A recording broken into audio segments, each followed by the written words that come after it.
Hello everyone, this is me Anjali Goyal. स्वागत है आपका अगली वीडियो में। यूपी टेट के एग्ज़ाम में अब कुछ ही दिन बचे हुए हैं एंड सभी लोग अपनी तैयारी बहुत अच्छे से कर रहे होंगे। लेकिन तैयारी के साथ में कुछ ऐसी चीज़ें हैं जिनका आपको ध्यान रखना है।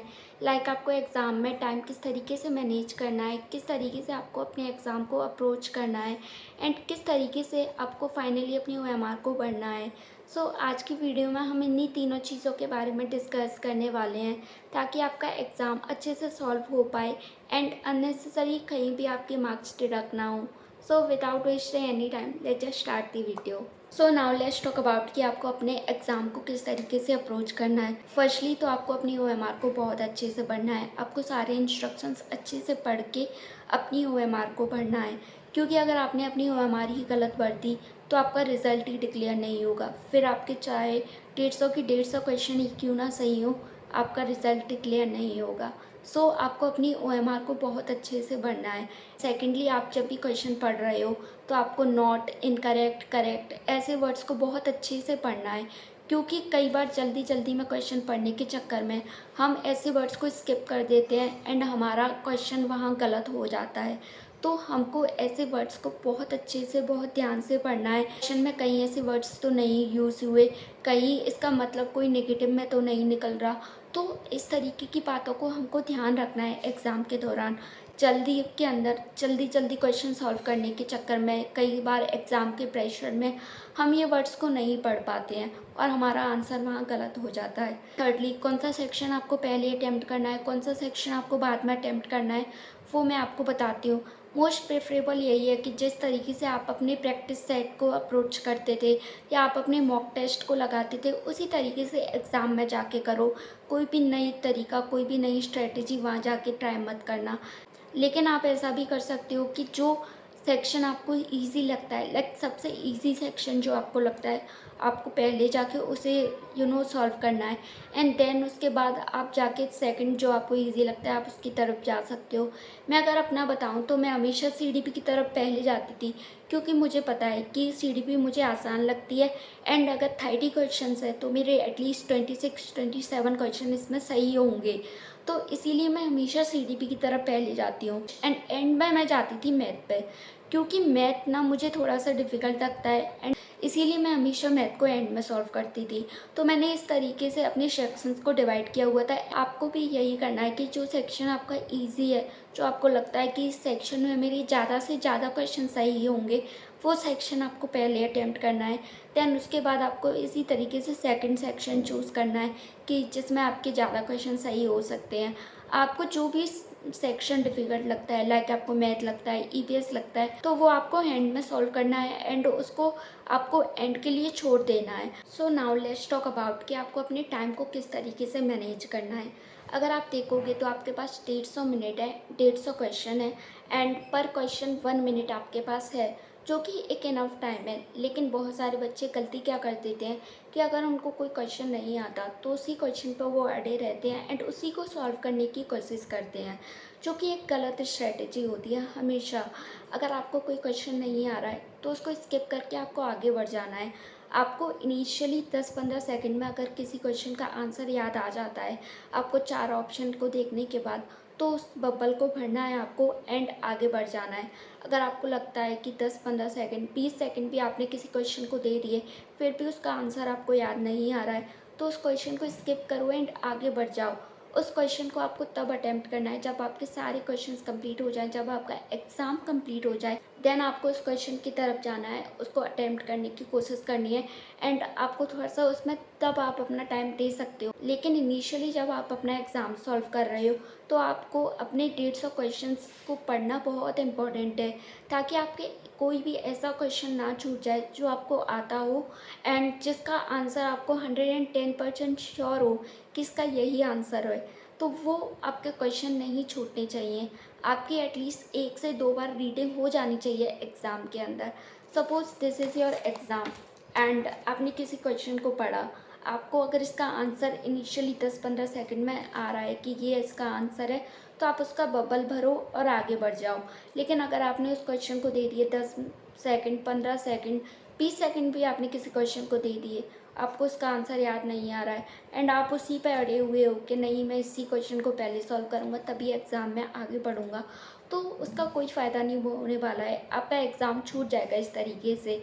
हमेशा ध्यान रखो कि एक क्वेश्चन के लिए 1 मिनट है एंड उन क्वेश्चन के लिए अगर आपको वो क्वेश्चन नहीं आता है तो उसके लिए तो 1 मिनट भी आपको वेस्ट नहीं करना है एंड पर सेक्शन अगर आप डिवाइड करोगे तो 30 मिनट्स एंड 30 क्वेश्चंस है। किसी भी सेक्शन को भी आपको 30 मिनट से ज़्यादा नहीं देनी है कि अगर आप किसी सेक्शन में अड़े हुए अगर आप मैथ के क्वेश्चन को सॉल्व कर रहे हो, आपको पता है कि आप इस क्वेश्चन को सॉल्व कर सकते हो लेकिन ये टाइम ज़्यादा लेगा तो उसको छोड़ दो ना, क्योंकि आगे हो सकता है कई ऐसे क्वेश्चंस हो जो आपको आते हो एंड जिनमें टाइम भी कम लगे, तो आपका उनको अटेम्प्ट करना बहुत इम्पॉर्टेंट है। इसीलिए किसी भी क्वेश्चन को 1 मिनट से ज़्यादा मत देना एंड किसी भी सेक्शन को 30 मिनट से ज़्यादा मत देना। आपकी बबल भरने की स्पीड अच्छी है तो आप इस तरीके से भी कर सकते हो कि आपने जब फर्स्ट रीडिंग लगाई है अपने एग्ज़ाम की तो आपने वो सारे क्वेश्चन सॉल्व कर दिए जो आपको एक बार में देखने से आ रहे थे। सेकंड रीडिंग जब आप लगाते हो तो आपने वो सारे मीडियम जो डिफ़िकल्ट थे जिनको आपको थोड़ा सा सोच के करना पड़ रहा था तो वो सॉल्व कर दिए। इस तरीके से भी आप कर सकते हो लेकिन इसके लिए आपके बबल भरने की स्पीड बहुत अच्छी होनी चाहिए। अगर आपकी स्पीड अच्छी नहीं है एंड आपको अगर बबल भरने में टाइम लगता है तो ये सारी स्ट्रेटजी मत अपनाना। अपनी एक बार में आप अपने क्वेश्चंस को सही से सॉल्व करते जाना है एंड सेकंड टाइम उन क्वेश्चंस को अटेम्प्ट करना जो आप छोड़ के आए हो एंड सारे क्वेश्चंस अटेम्प्ट करने हैं क्योंकि यूपी टेट में नेगेटिव मार्किंग नहीं होती है। तो ये भी बहुत इंपॉर्टेंट कि आप सारे क्वेश्चन अटेम्प्ट करो किसी भी क्वेश्चन को, अगर जो क्वेश्चन नहीं भी आ रहा है उसको भी अटेम्प्ट करके आना एंड उसका बबल भी भर के आना है आपको। नाउ लेट्स टॉक अबाउट कि आपको अपनी OMR सीट किस तरीके से भरनी है। अगर आपको मैं बताऊं तो आपकी OMR इस तरीके से आती है। For example this your paper, इसके पीछे आपकी OMR रखी हुई होती है इसके अंदर एंड वो आपको 10 से 15 मिनट पहले बोल देंगे कि आप अपनी OMR को विदाउट, ये सील रहती है यहाँ पे, इस तरीके से सील पैक होता है आपका एग्ज़ाम। तो जब भी आप अपनी सील को बिना तोड़े आपको इस तरीके से अपनी OMR को ऊपर से निकाल लेना है and this how your OMR look and आपको इसको किस तरीके से भरना है वो मैं आपको बताती हूँ। कि आपको यहाँ पर अपना रजिस्ट्रेशन नंबर डालना है जो कि आपको अपने एडमिट कार्ड पर मिल जाएगा एंड सेकंड यहाँ पे आपको अपना रोल नंबर डालना है। यहाँ पे जो बुकलेट सीरीज़ दी हुई है वो आपको अपने एग्ज़ाम पे मिलेगी, जो भी आपकी होती है BCDA, जो भी आपकी बुकलेट सीरीज़ है वो आपको अपने एग्ज़ाम पेपर पे मिलेगी एंड सेकंड एंड उसके बाद आपको पढ़ना है अपना लैंग्वेज। लैंग्वेज फ़र्स्ट यहाँ पे नहीं दी हुई है क्योंकि लैंग्वेज फ़र्स्ट सभी के लिए हिंदी कंपल्सरी है हुई है। बाकी सेकंड लैंग्वेज आपकी जो भी होती है इंग्लिश, उर्दू, संस्कृत, जो भी आपकी सेकंड लैंग्वेज है वो आपको यहाँ पर भर देनी है। किस तरीके से भरना है वो मैं आपको बता देती हूँ। फॉर एग्ज़ाम्पल आपकी लैंग्वेज सेकंड संस्कृत है तो आपको संस्कृत का इस तरीके से बबल भर देना है। सो इस तरीके से आपको अपना बबल भर देना है। बबल आपको प्रॉपर भरना है। आपका अगर बुकलेट सीरीज़ D है तो आपको अपना D इस तरीके से भर देना है। सो इस तरीके से आपको इन कॉलम्स के अंदर अपना registration number and roll number fill कर देना है एंड इसी तरीके से आपको इनके बबल्स फिल करने हैं। अगर आपका वो यहाँ पे बन है तो आपको ये बबल्स के अंदर बन इस तरीके से फिल कर देना है एंड अगर आपका 2 है तो आपको 2 को इस तरीके से यहाँ फिल कर देना है।